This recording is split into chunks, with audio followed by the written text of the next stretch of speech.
Grammar. English grammar मधील नवीन chapter पाहायचा आपल्याला क्लॉज. मग क्लॉजेस काय असतात? क्लॉजेस म्हणजे काय माहिती आहे? क्लॉजेस म्हणजे उपवाक्य.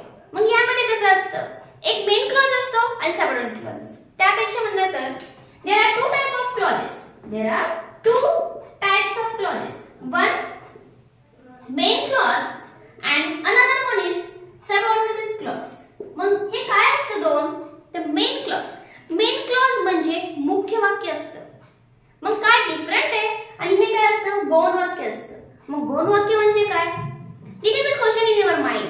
Okay, let's see. Main clause म्हणजे काय? मेन क्लॉज म्हणजे असं एक स्वतंत्र वाक्य असतं ज्याला स्वतःचा अर्थ पूर्ण करण्यासाठी कुठल्याही सेंटेन्सवर कुठल्याही वर्ड्सवर अवलंबून राहायचं गरज नाहीये. त्याला म्हणायचं मेन क्लॉज. मग सबऑर्डिनेट क्लॉज काय? ह्याच्या उलट. याला स्वतःचा अर्थ पूर्ण करण्यासाठी दुसऱ्या वाक्यावर अवलंबून राहावं लागतं. त्याला म्हणायचं सबऑर्डिनेट क्लॉज. ओके, परत ते सांगायचं झालं तर दोन्ही मध्ये डिफरन्स. एखादं एक्झाम्पल घेऊन बघूया. When I saw a tiger, I ran away. I ran away.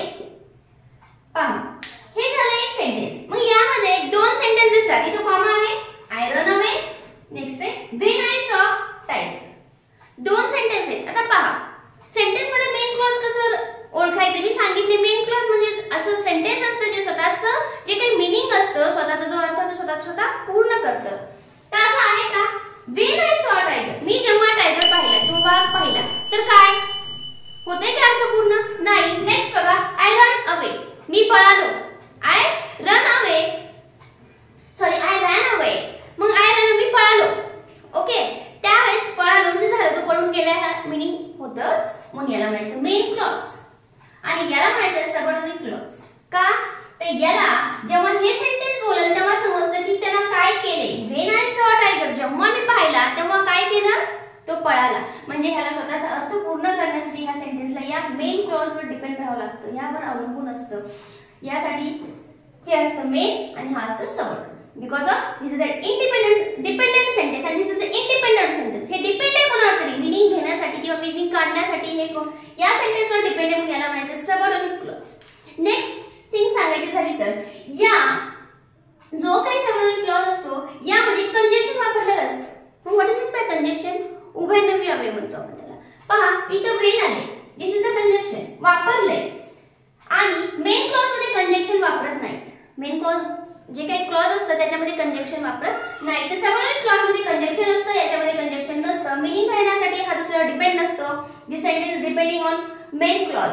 Okay, यासारख्या ह्याच्यामध्ये डिफरन्स आपल्याला सांगता येतो. परत त्याला आपल्याला सेपरेट आपल्याला लिहिता येतं. कशाला? मेन क्लॉजला. पण जेव्हा सबऑर्डिनेट क्लॉज असतं त्याला आपल्याला सेपरेट लिहिता येत नाही. का? त्याचं मीनिंगच निघत नाही. त्याच्यामुळे आपल्याला त्याला लिहिता येत नाही. आणि थोडेफार यातले डिफरन्स आहेत. चला मग पहा, मग मेन क्लॉज शेवटला येतं, सबऑर्डिनेट क्लॉज फर्स्ट येतं का? नाही. कधी कधी असं होतं when I saw TV that times light gone. मी जेव्हा पाहत होतो तेव्हाच लाईट गेली असं आपण म्हणू शकतो. मग यासारखे सेंटेन्स पाहायचे आपल्याला की आपलं मेन क्लॉज कसं ओळखायचं आणि सबऑर्डिनेट क्लॉज कसं ओळखायचं. तर मग नेहमीच एकापाठोपाठच येतात ते माहिती आपल्याला. मग कोण समोर येतं कोण मागे येतं असं काही नाही. सबऑर्डिनेट क्लॉज कधी फर्स्टला येऊ शकतो, मेन क्लॉज बॅक साईडला येऊ शकतो. कधी मेन क्लॉज फर्स्ट येतो, सबऑर्डिनेट क्लॉज मागे येतो. कधी कधी मिडलला पण येत असतो. मग चला पाहूया कसं ओळखायचं. सेंटेन्स घेते when I saw, आता पाहिलंच अ टायगर. जेव्हा मी टायगर पाहिला हे घेऊया कारण आपल्याला त्याचा डिफरन्स समजेल म्हणून घेऊया. I run away. I will write here three sentences. See what is the difference. I run away. त्या सेंटेन्सला मी फिरवले when फक्त मागे पुढे लिहिले. तर त्याचा अर्थ तोच होणार आहे, फक्त लिहायची पद्धत थोडीशी डिफरंट आहे. ओके, देन नेक्स्ट घेऊया the man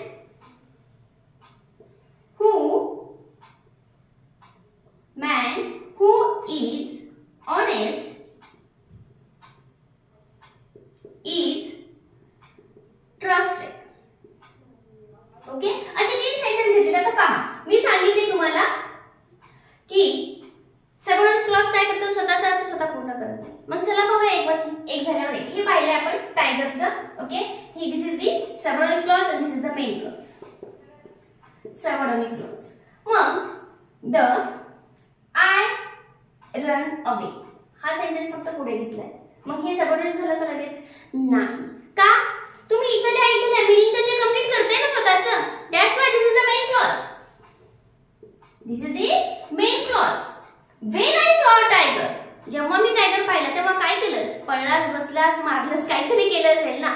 just that's why this is the meaning incomplete होते. Why? Because of this sentence need to complete the meaning depends on this sentence. त्याला जर स्वतःचं मीनिंग कंप्लीट करायचं असेल तर हे डिपेंड आहे याच्यावर. हे सेंटेन्स म्हटल्याचं मीनिंग निघत नाही, त्याच्यामुळे याला म्हणायचं सबऑर्डिनेट क्लॉज. परत ह्यात कंजंक्शन आले. वेल मी मगाशी सांगितलेलं. आता नेक्स्ट बघूया. The man who is honest I trusted. आता काय करायचं? कुठलं याच्यामधलं सेंटेन्स सबऑर्डिनेट आहे, कुठलं मेन आहे? पहा इथं काय झाले? मॅन आले, कोण आले? सब्जेक्ट आलाय. आणि इथं हू इज म्हणजे हे झालं subordinate clause. Who is honest, who is honest हे काय झाले? Subordinate clause. आणि इज ट्रस्टेड हे काय झालेले? हे झालंय मेन.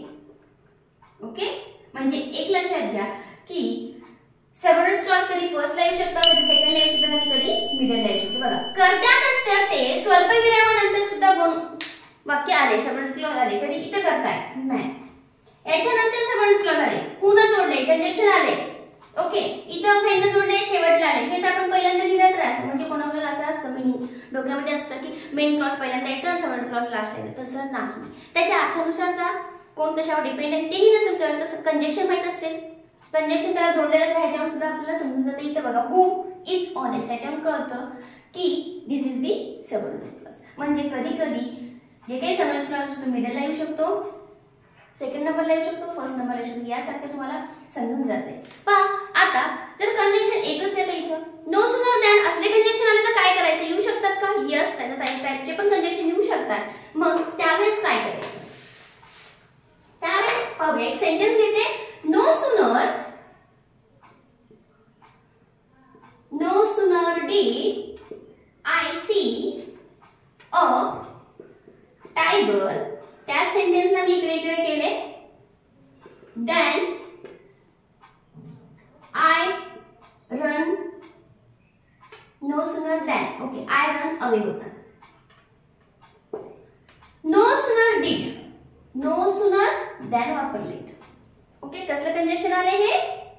हे कंजंक्शन दोन शब्दाचे, हू वेन असे नाहीये. नो सुनर आणि दॅन आता आले. मग काय दॅन नंतरचं बघायचं सबऑर्डिनेट क्लॉज, नो सुनर सोबतचं करायचं. चला पाहूया. जेव्हा तुम्हाला दोन शब्दाचं कंजंक्शन आलेलं असेल, पहा नो सुनर दॅन हे असं कंजंक्शन आलेले, तर त्यावेळेस दुसऱ्या शब्दापासून जो सेंटेन्स त्याला जोडलेला असतो तो झाला सबऑर्डिनेट क्लॉज. म्हणजे नो सुनर हा पहिला आहे, त्यानंतर कुठलं झालं? Then I run away. Then I run away हे काय झाले आपलं? सबऑर्डिनेट क्लॉज झाले. ओके, कुठलं? उभयनामामध्ये दोन शब्दाचं असल्यास दुसऱ्या शब्दापासून म्हणजे देन आय रन अवे, मग मी पळालो, हे होणार आहे आपलं सबऑर्डिनेट क्लॉज. ओके, अशा पद्धतीने तुम्ही सबऑर्डिनेट क्लॉज कशाला म्हणतात, मेन क्लॉज कशाला म्हणतात याचा छोटासा आपल्याला अभ्यास चालू आहे. याच्या पुढे पण आहे नाउन क्लॉज आहे, ते सगळे आपल्याला क्लॉज पाहिजेत. पण नेक्स्ट व्हिडिओमध्ये चला यामध्ये काही प्रॉब्लेम असेल कमेंट करून नक्की सांगा. व्हिडिओ कसा वाटला हे सुद्धा सांगत चला, कमेंट करत चला.